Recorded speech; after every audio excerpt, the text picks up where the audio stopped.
Namaste. It is said, and rightly so, that moments of crisis bring out the best and the worst. Sometimes they also help us to reflect and go deeper into look at our own life, its reality. We are confronted with death, we are confronted with disease. And as we see now, we are confronted with the scourge called poverty and misery. So there are different aspects through which human beings are looking at the human misery, poverty, and misery is not just about poverty. Poverty is one way. There are people who may be poor but happy. There are people who may be rich but very miserable. So misery is a state of consciousness. We may think that somebody who is poor is miserable. This is our limitation. In this context, I remember with some of my students long back, they said, "Sir, we are going to visit the slums tomorrow." And they were already looking very pulled down. So I said, "Why? What? Very good, go and see there." They said, "Sir, how do people live like that? There's so much suffering and unhappiness." I said, "Before you talk about it, go and meet them and come." So they met and come and asked for observation. They said, "No, sir, we thought they are in misery because we compare with our state and their state. But they were happy, they were running around, they were bare feet and they were doing things. It was a lesson to us." Now, this is not to say that there is no misery caused by poverty. Yes, it is there. Poverty is a real problem. But when we look at poverty, when we look at human quarrels, when we look at all the various dimensions of suffering, what is it due to? Now, the root cause, when we look at it from spiritual perspective, even poverty is essentially a spiritual problem. How is it so? The reason why poverty is there, because there is a greed which creates a heap. And this heap has to create a hole, because it is bound to be. Wherever you create a heap, there is a hole. Now, in typical economic way of looking at this world and purely pragmatic external way, it is like, okay, let us snatch back from the heap and fill the hole. Or let us find once again a leveling. Well, that means that we are looking at only one cause of human misery. Now, if greed is there, even if we, by some means, some system, some mechanism, some political method, some administrative set of rules, we are going to level it, because there is greed, it will again create some kind of imbalance. Greed creates imbalances. What is the source of this greed? This lust to possess, to have more and more, endlessly, as if in a bottomless well. If we go back to it, it is because of a certain kind of ignorance. What is this ignorance? That I need to possess things outwardly. There is a sense of fear, there is insecurity. So we want more and more and more and more and expand. Sometimes it's for our own satisfaction, sometimes for our children, grandchildren, and so on. Whole life is spent in creating heaps, and after some time we get into this habit mode that I need more. And then it becomes a pattern which is passed on through generations. But actually, if we really go to the roots of this greed and lust and desire, it is born because of the sense of separative ego. We think I am separate, this is separate. So I must have, even if somebody else have not. Because it's different, it's a different unit. It's like, imagine if I give exercise only to one hand and say, this hand doesn't concern me. Somebody would say, you are foolish because you are giving exercise to one hand or one finger and not to other. They are going to break up. And then it will affect your whole body. So, ego makes us feel like that we are separate units. And because of this ego, in its extreme form, the tendency of man to devour everything for its own sake. So, we see that right from even now in moon, they want to claim that, well, we are going to mine upon moon. The same thing people tried in Antarctica. And, they have already the stations. They have a pact that they are not going to start the digging. But everybody knows the minerals are there, and when the fossil fuel is exhausted, there's going to be war over that. Why? Because of this tendency where we think we are separate from everything else and everything in the world, and we have an exclusive right. We have spoken about it with reference to certain even religions which say man is the ultimate and he has a right over animals and everything else to devour and eat and as it pleases him. Its extreme form was slavery, one human class turning others into slaves. And even though slavery went away, this tendency of superiority and racism, that we have a right to annex a country only because we are a superior race and we are going to give something else to others. The same tendency towards slavery took this form. It's a little more subtle form, but it's still the same. That in one case, people were buying slaves in the market. I think slavery got abolished somewhere in 19th century middle. But it took another form, in the form of imperialism, that we can enslave a whole nation, which was probably much worse.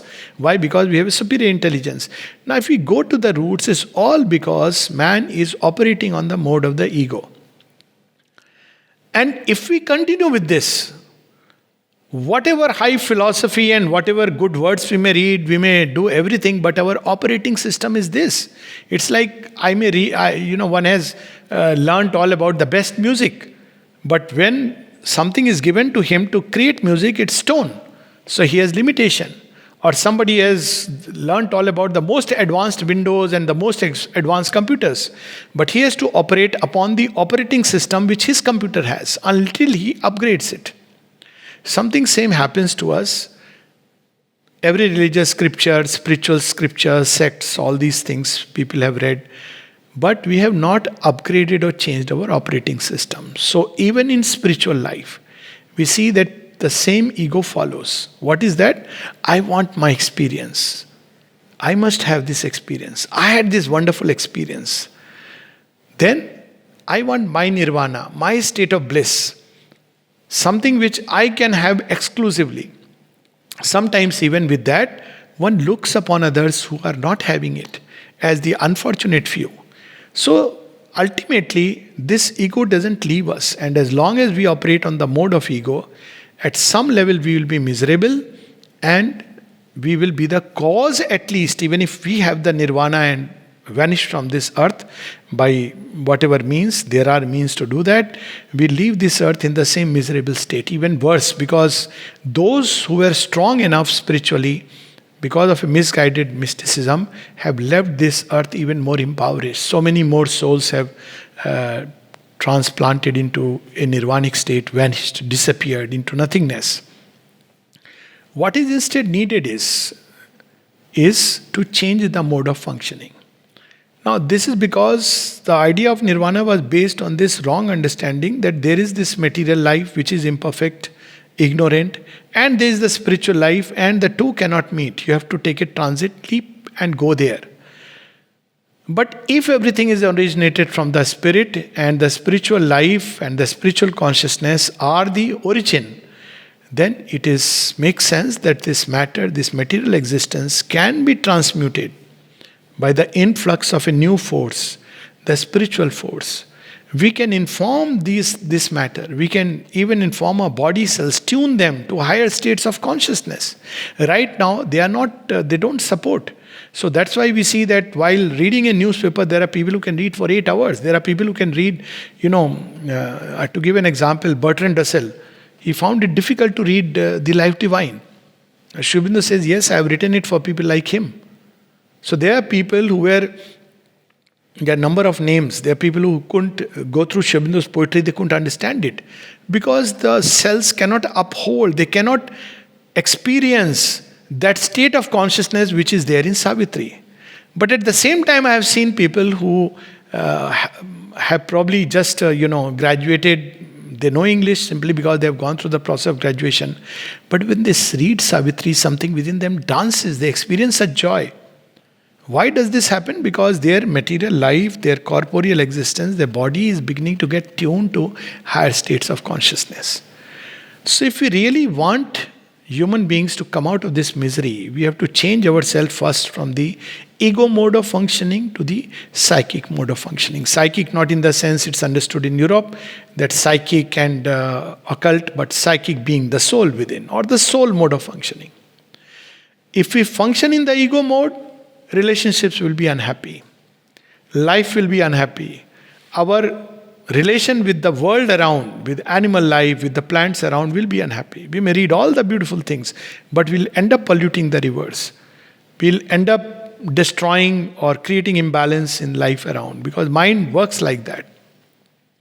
But when we begin to operate through the psychic, we have to upgrade our software, so to say, then we start looking at life very differently. We start experiencing the divine essence in everything.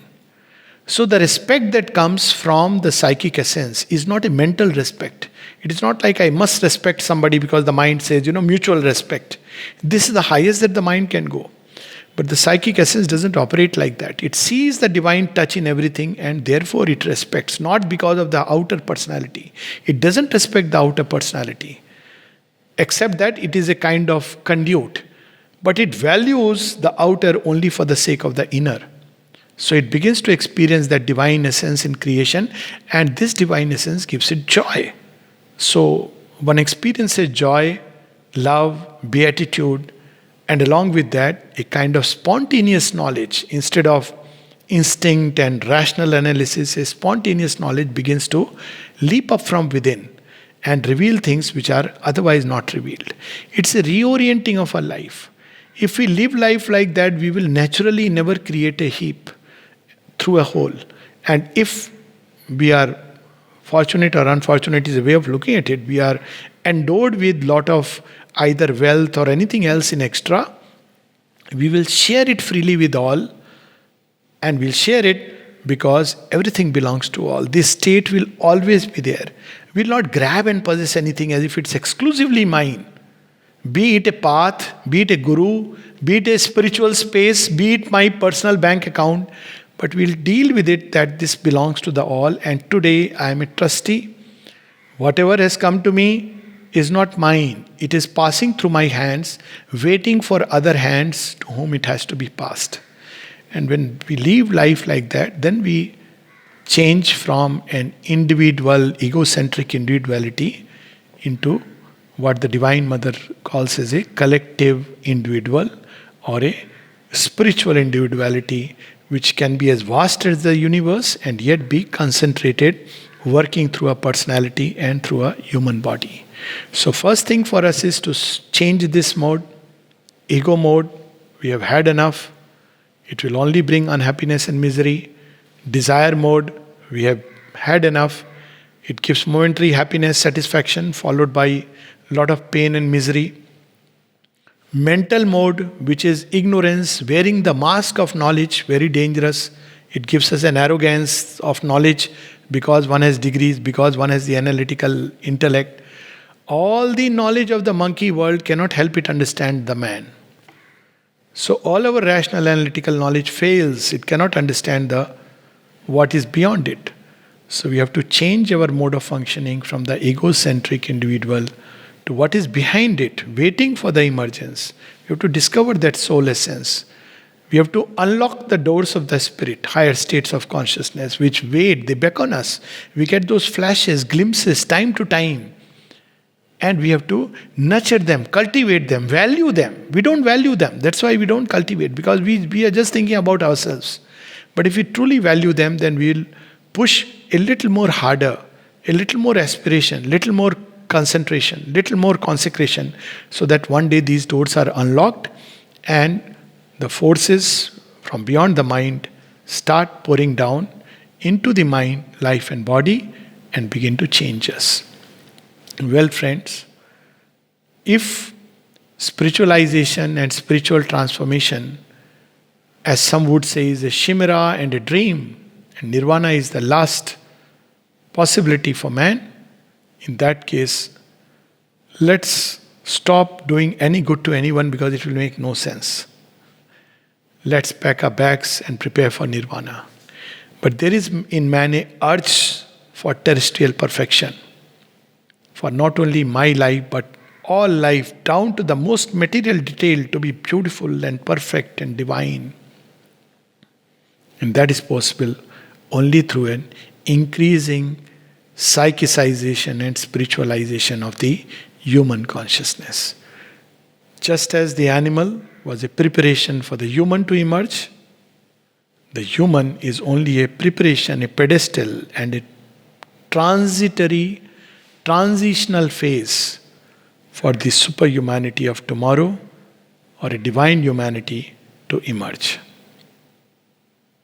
Let us give ourselves with full dedication and sincerity to this wonderful work which lies ahead of us and in which lies the future of mankind. Thank you.